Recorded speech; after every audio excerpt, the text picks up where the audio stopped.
Hello everyone and welcome to the Complete Corner. I'm Ryan, your host, and today we have a very special guest, Linda, who is the director and owner of Complete Care. How are you today, Linda? Good, Ryan, thank you. I'm doing well. What about yourself? Yeah, doing very well, thank you. So we are celebrating our 10th year at Complete Care this year. Yep. And we'll talk about that in a moment, but I wanted to take you back, if you can, to the very beginning. So before even Complete Care started, how did you get involved in this industry? Well, I started off as a volunteer at Strathmont Centre, which is the old Disability SA, and so I was a volunteer. I used to have a background in beauty, so I was helping clients with some grooming, painting their nails, doing their hair, just as an activity. So then the opportunity came where someone said, "Why don't you just get a job here?" And I'm like, "Oh, okay." I didn't really know if I wanted to work there, but I did. I decided to apply, and I got the job, and I really enjoyed it. Okay. And then how did that then transition? I know you've done a little bit of work with Disability SA after that, so how did that sort of then happen? Well, I actually worked for them for 15 years, Disability SA. I started off as a home support worker or a support worker. I was really in an institution. I worked in the community and in the Strathmont grounds. In the villas. That was a really good, because there were really good cross-section of different types of people. I worked with behavioural clients, worked with people that were aged at that time, worked with people that were more quiet but they were quite severely disabled physically, and I actually really loved it, and I did some work in the community. I found that really good as well. So then I went as a shift supervisor, did a certificate in shift supervising, did that. Then I was able to got the opportunity to act up as an accommodation manager, and which I did that out in the community, what they called in the community. That was at Cheltenham. I quite enjoyed that job. That was really good. That was another level of learning. Program coordinating, which is essentially case management. Then I got the role as the team leader for the SDRO, which was the Staff Daily Replacement Office, which is essentially the same as our rostering team. So I managed that for about 3 years, and then we started Complete Care. So that, so that was really interesting. Yeah, awesome. And do you remember the thought process about why starting Complete Care? At that time, NDIS had started coming in, and a lot of people were starting to bail from working in the government sector. They were like, "No, we need to get out because it's not going to exist." That was the thoughts, and there was a lot of redundancies. A lot of people were leaving, so there was just this thought, what if we're going to stay a part of this sector, we need to start our own business, essentially. Yeah, okay. And so obviously 10 years since, that's all went well and it's all going strong. Talk to me a little bit about the early days. So when it first started, I've had the pleasure of celebrating the 10th year, talking to a whole bunch of staff and people like yourself across the journey, but talk to me about some stories from the early days. So something that I would like to bring up is the story that you've told me before about Scott, coming back to the office and saying, "Linda, I'm beat," when he would go out and do all the sales work. So yeah, that was Scott's role, to do the sales, to engage. He was the community engagement officer or something, some name we gave him in the beginning, and so his job was to essentially go and meet people and try and sell. We were particularly looking at brokerage at that particular time because we weren't really set up for our own clients. And he would go to places and say, we can help, do shifts that you can't do. We've got workers and all of this sort of thing. He'd come back and say, "Linda, I've been kicked to the curb again," and he did find it very hard, being told no all the time. But we got some brokerage agreements, and which we did very well from. They were very good. And eventually. Some that we still have now, I guess? I think so, yeah.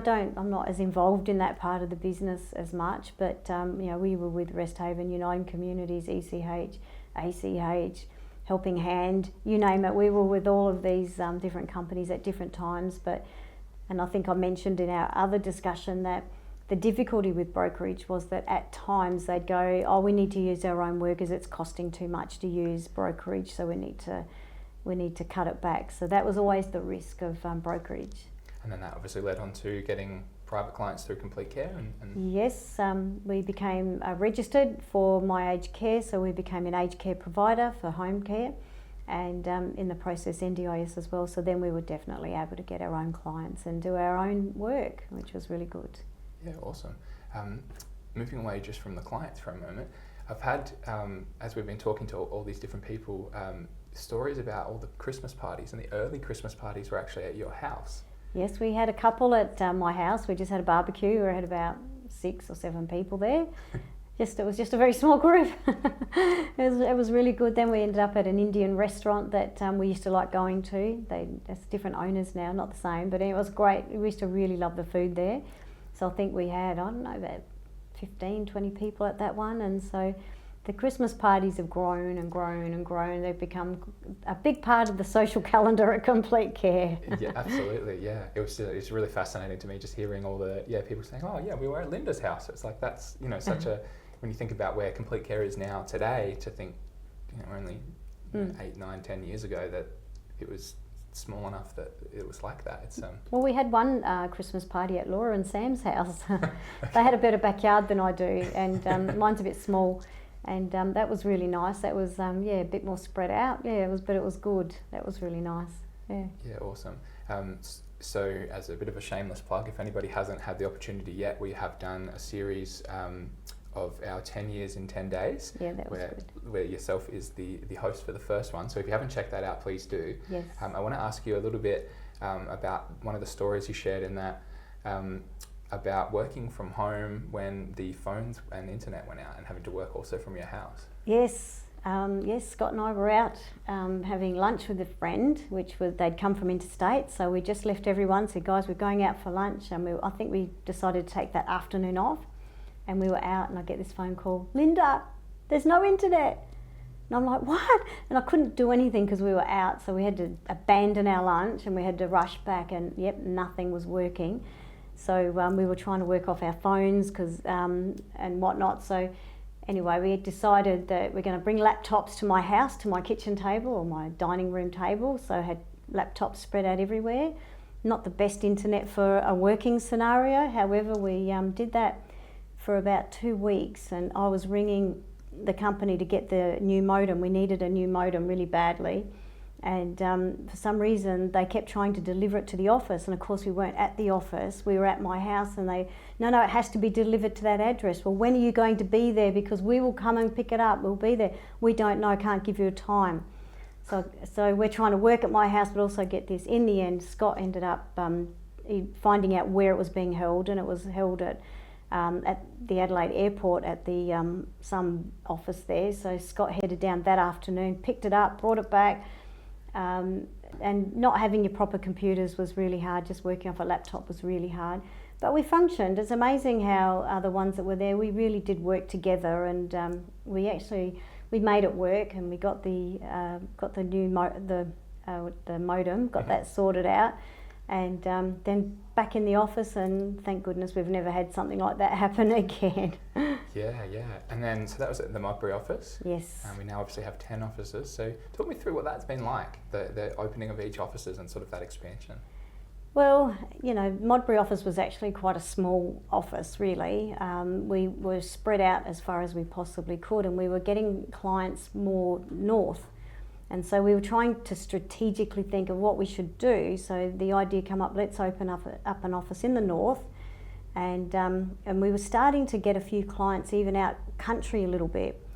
So we came up with this idea of Williston. There was an office at Williston, so that wasn't technically Gawler yet. It was a little bit country, a little bit town. Yep. So we opened up the office there and had a team out there. Some people that work out there have never worked in the main office. So so that was good. So that was our first port, I guess, of call, is in Williston. And then we got more stuff. We got more clients coming from the south. Let's put an office in Edwardstown. So that's kind of how we've thought all along, and we've tried to make sure that there's enough offices around where clients can come if they need, but also support workers, that they've actually got somewhere to go to speak to somebody, they can get their PPE. There's a connection reasonably close to most people in Adelaide. I think we've worked out most of our offices are about 10, 15, maybe 20 minutes apart, depending on, obviously the country ones and Perth are a bit different, but generally across Adelaide, offices aren't that far apart. I think that's such an important point, that Yeah. because being on the road as a support worker, it can be quite isolating sometimes. You know, they're not out there by themselves, but they can feel like they're out there by themselves. Yes. So just having that ability to to be able to check in or tuck in on the way through or home or something I think it's really important. Yeah, put a face to a name, I think, as well. Just some a name. I guess a voice on the other end of the phone isn't very personal, whereas when they get to see somebody, that's really nice. And they can, and I guess sometimes even just like a debrief or something, or just being able to know that they're not by themselves. Even though they're out on the road by themselves, they're not by themselves. That's right. Yeah, they've got a support network. Yeah. Which is, I think, really us in the office here.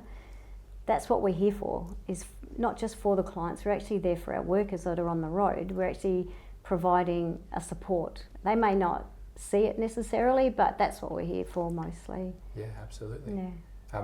What would be your favourite thing that's been Complete Care over the last 10 years? Oh my gosh, just the growth, I guess. I get quite excited at the different projects, the different types of people we get. There's all sorts of things. I just enjoy the challenge of it. I guess not one thing actually makes me happy. It's just that it works. I just see that Complete Care works, and just having that's really exciting for me. Yeah. Yeah. If I can jump in on that, I think one thing for me is just seeing the culture that you guys have built in, and also the sort of willingness to always look after staff. There's always training and development. There's always different events like our Christmas parties and stuff that are put on for the staff, and it's all about well, I get the feeling, and I know a lot of other people do as well, is that you care for us, and then that helps us be able to care for our clients, I think, which is a really important thing. Well, I said I worked for the government, and one of the big complaints from people, and whether it was true or not is kind of irrelevant, but there was a perception, I guess, that people up here didn't care about people down here, and in turn caused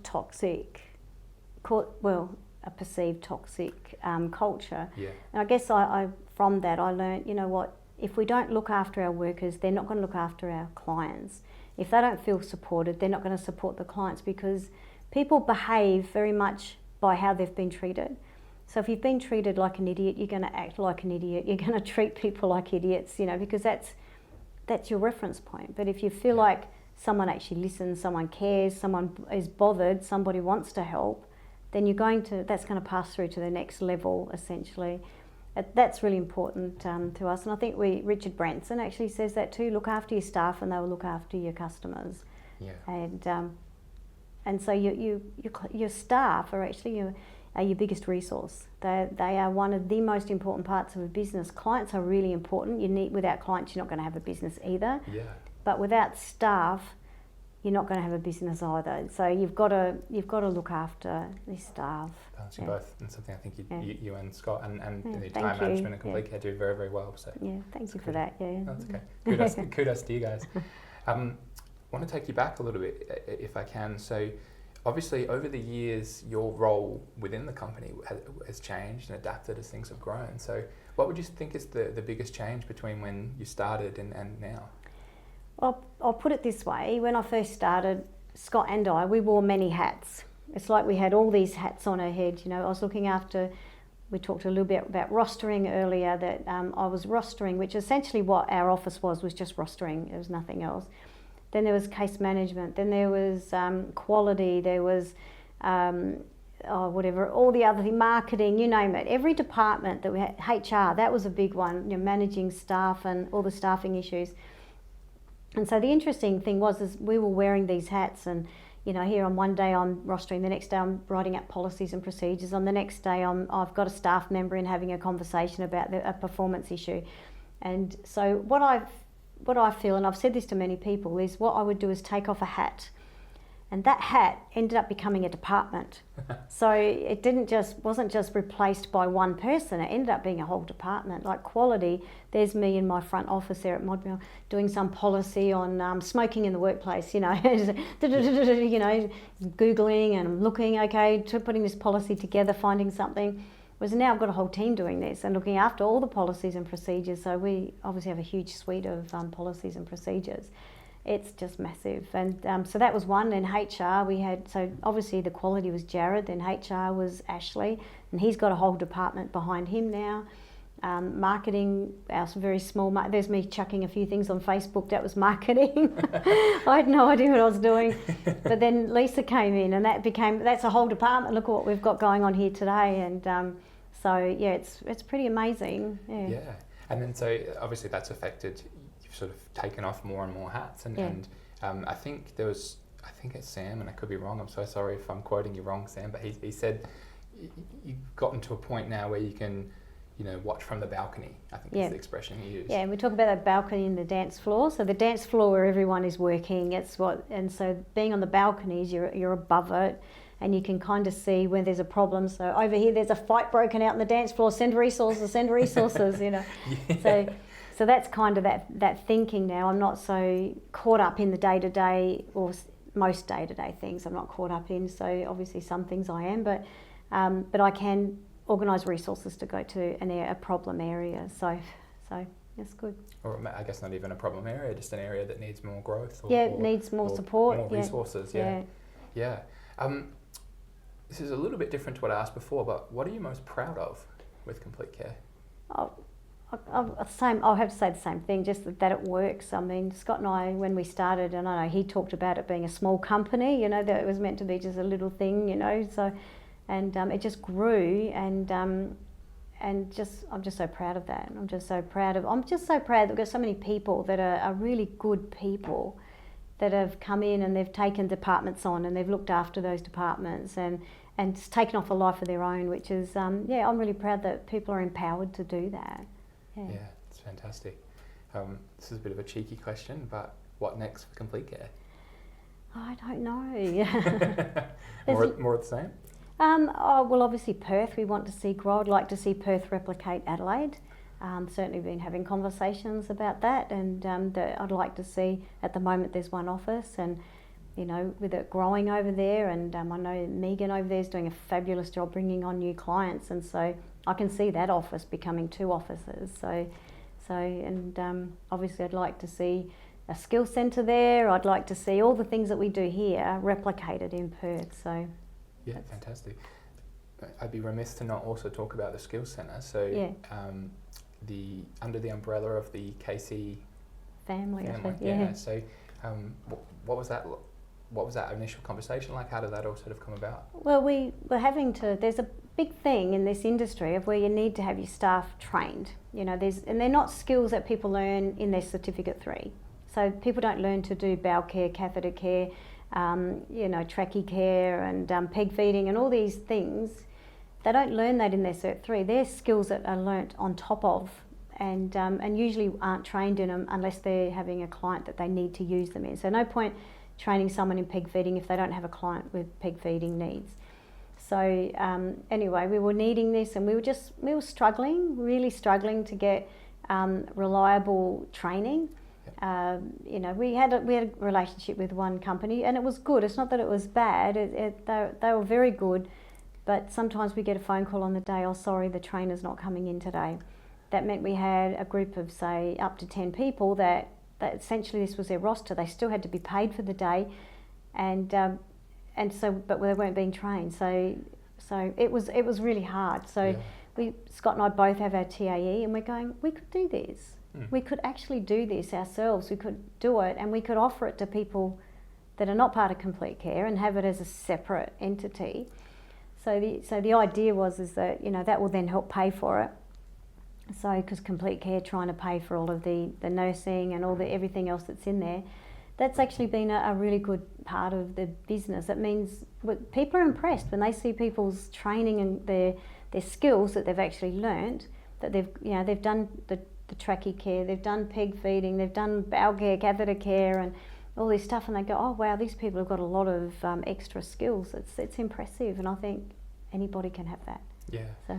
And I think you touched on it. It's extra skills just to support our clients, or support not even just clients, people you're looking after. So with the skills centre, because it's open to externals, even if you're just wanting to look after your parents or something, that's just right, have the skills to do just that extra little bit of help, right? That's right. oh, if you don't know how to peg feed and you've got someone that needs a peg feed, and we can help with that. So Yeah, fantastic. yeah, it's good. We'll go back again. I know we're jumping back and forth, but back to the early days. Now, something I really had wanted to include, but I couldn't with those videos was you spoke about Penny. Now, Oh yeah. My first ever experience and interaction with Complete Care, walking into my interview, I met Penny in reception, and then she sat down by my feet in my interview. And I'd never experienced anything like that. I thought, geez, this is... This is weird. yeah, it's just such a nice dog, and it's just calm. Yes, and Penny is a dog, by the way. Yes, sorry. And so talk to me about Penny in the office. So you used to bring her back when you were in Modbury, and how's that sort of... Well, we got... we ended up with Penny, and she's a little pug cross French bulldog, and she was about 1 year old, and I thought I would brought her into the office, and everyone really enjoyed having her around. And she was very naughty in those early days, didn't want to go to the toilet outside, and I was like, had this thing. Anyway, eventually she learned how to do that, and she became really good.